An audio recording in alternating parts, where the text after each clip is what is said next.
Thousands of activists from all over Asia rallied outside the United Nations Conference Center in Thailand this week to demand that world leaders take immediate action on climate change.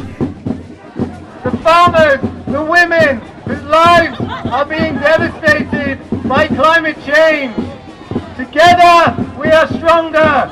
Together we are united.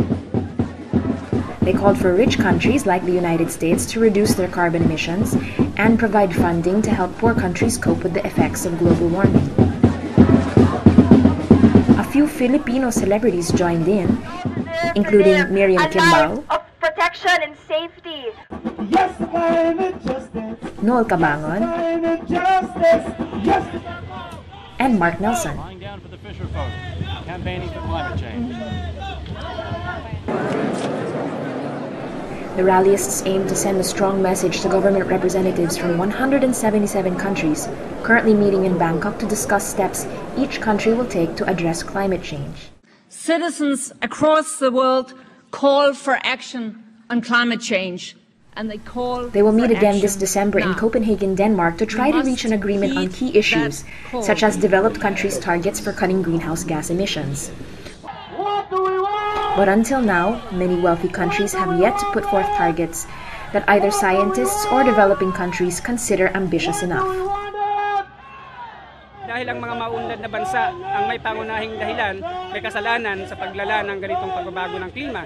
Pero ang tinatamaan ay ang katulad naming mga maliliit na mga mangisda, ang aming maliliit na mga tahanan, ang aming mga komunidad na ngayon ay linulubog sa baha. We want a lot of people to join us, try and get our voice out there and campaign for developed countries to cut their emissions by 40% and also to release a lot of funds to the developing nations so we can cope with the changes in the climate.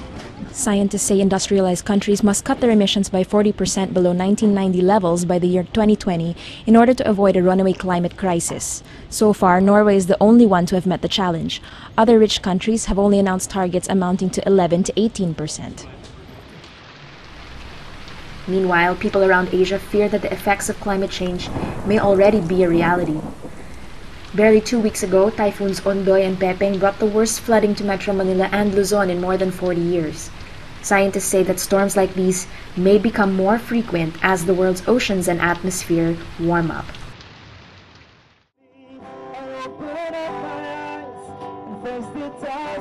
It may already be too late for any kind of climate agreement to help the victims of Ondoy or Pepeng.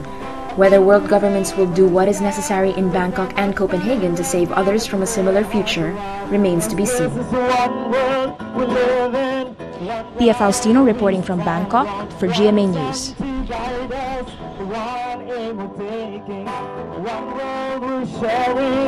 One world,